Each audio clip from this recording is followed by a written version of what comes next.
have a tendency to know now. So I mentioned Aztec basketball, and we have a tendency to forget. But since I've been broadcasting since way back when, it's good to kind of give you a little bit of history, because I was here broadcasting when Michael Ainge was playing, and when Anthony was playing, and oh my God, could he play? Coach Fisher was here a moment ago and mentioned to me, is Anthony Watson getting in? I said, yeah. He said, I was in Michigan. I was watching him in high school then, and he could play. I know. And he played for Smoky Games back. He's one of my all-time favorites. They had a time where they were going for the first time when they went in the WAC, and they went to Laramie, Wyoming for the first time, 7,200 feet elevation. And during practice, when they brought up the altitude to Smoky, he told them that it was not a problem because the gym, like a jet plane, is pressurized so you won't feel it. And the players, not Anthony, believed him. Hey, before there was a Brandon Heath scoring, Anthony was the man back then, believe me. Latest and the last today to be inducted into the Aztec Hall of Fame, basketball star, Anthony Watson. Is one of the finest men's basketball players in San Diego State history. In 1986, the Western Athletic Conference Most Valuable Player, a two-time first-team all-WAC player. Watson was the leading scorer on the 1985 NCAA Tournament team, left as the second leading scorer in SDSU history with 1,735 career points, which is currently third. The last Aztec player to earn the league Most Valuable Player honors until 2006, when Brandon Heath received the same distinction. Anthony ended his career as the fourth leading scorer in Western Athletic Conference history, trailing only Devin Durrant, Danny Ainge, and SDSU's Michael Ainge. He broke the school record for points in a game when he tallied 54 against U.S. International on February 20th, 1986, an SDSU record that still stands today. Anthony led the WAC in scoring in the 85-86 season and was joined by Kim Getz, Brandon Heath, and Jamal Franklin as the only Aztec players to lead a Division I conference in scoring. Anthony Watson, a member of the 2015 Aztec Hall of Fame. Oh yeah. Anthony, this makes me feel old, presenting Anthony, his oldest son, Isaiah.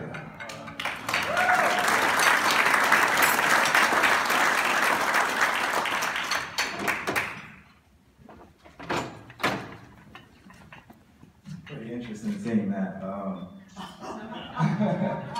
Man, I just remember back when I was 10 years old, he used to tell me stories about that, and I just thought he was lying. Like, when you tell a 10-year-old that you score 54 points in a game with no three-point line, like, I was like, I can't even do that in my video games. I just could not believe it, like, but it's crazy just seeing all this, all his accolades, and I'm proud of him, and I'm glad to be up here presenting him, you know.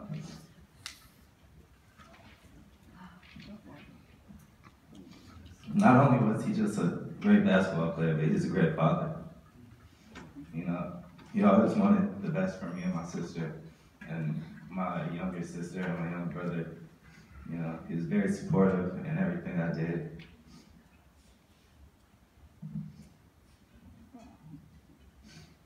You know, it's pretty crazy. One thing he always preached to us was 3 key values: hard work, dedication, and faith. He used to tell us about the nights he was in his basement, dribbling his basketball all night. And it's crazy to just see that it paid off, you know? And with faith, he just always believed that he could do anything. He used to always tell me, if you believe it, you can do it, you know? And I see it. When you score 54 points, you gotta believe you can do it. If you think, a lot of people can think that they can do it, but you gotta believe it, you gotta believe it. And I just want you guys to join me in welcoming my father, Anthony Watson.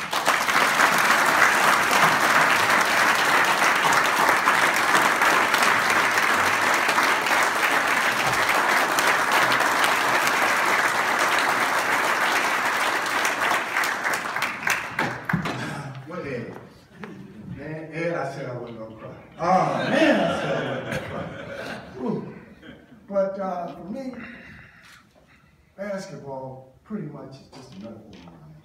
And I don't want to cry. And I know all the presentees and inductees got to hold these emotions because words really doesn't explain. You know, being in the Hall of Fame San Diego State. It's a beautiful city, beautiful campus. It's where I had a chance to grow and become a young man. I made a lot of mistakes, but I learned so much more.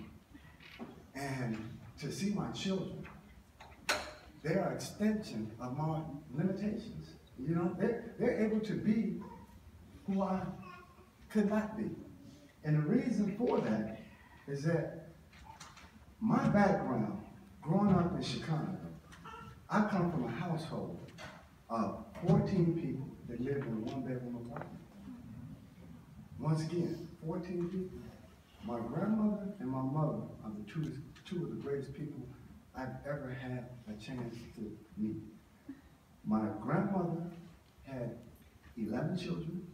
She had a live-in boyfriend and her brother living in the household.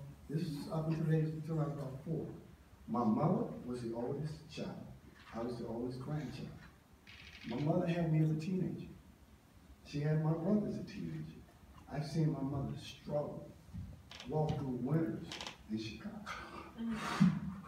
Said, I want to do this. The flame that she had is the torch that I carry. My mother.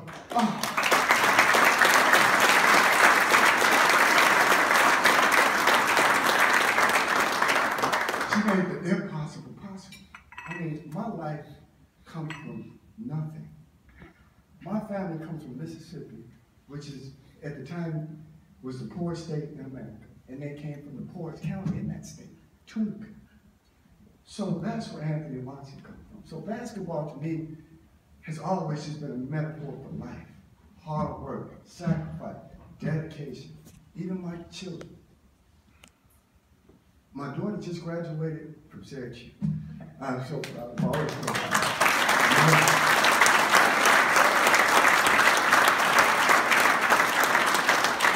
We all know there's no right way to parent. Yeah, that's an on-the-job training. You know, you just do your best and hope for the best. You know, but there's pretty much 5 principles that I instill in my children when I raise them. Put God first, so they have a moral compass. Love, so they don't have to look for it out in the world, because the world's not going to give you love. Third was encouragement. Encouragement to seek your goals. Discipline to have a purpose in life. And support. If you fail, you can always come back. And to see my children, Amber, Isaiah, Shekiah, and my youngest. Can you lift him up, Amber? God gave me one more. That's enough.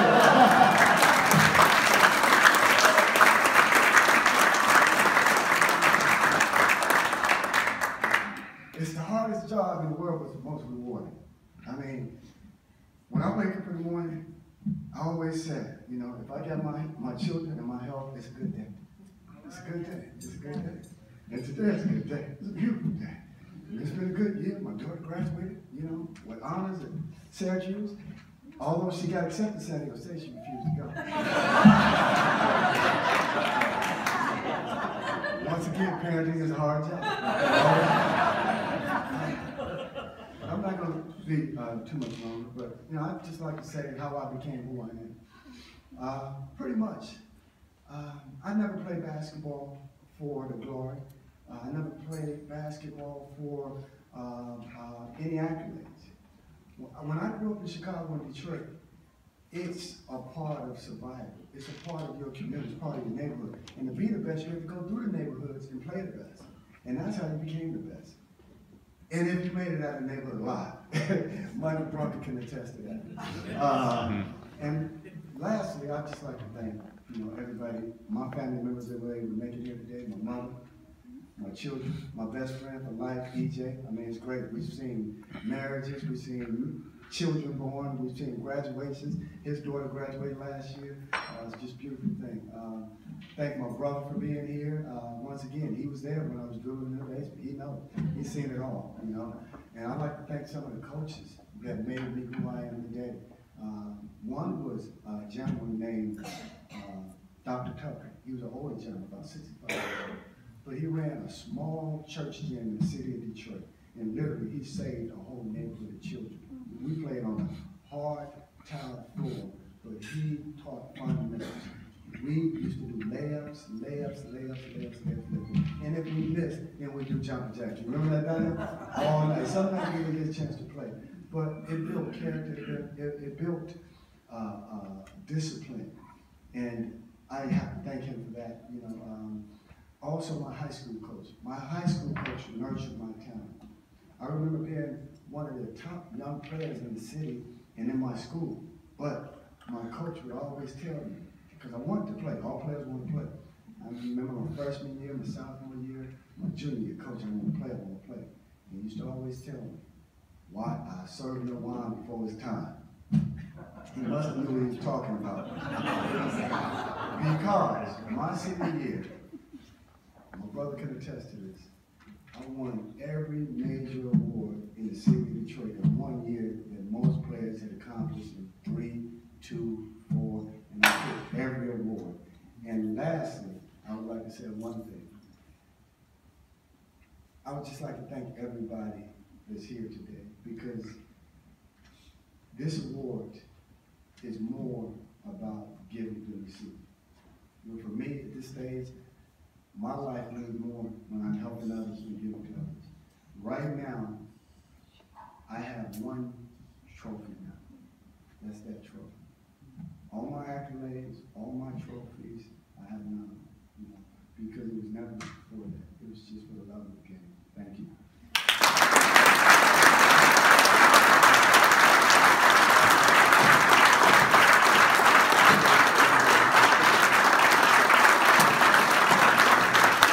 Anthony Watson.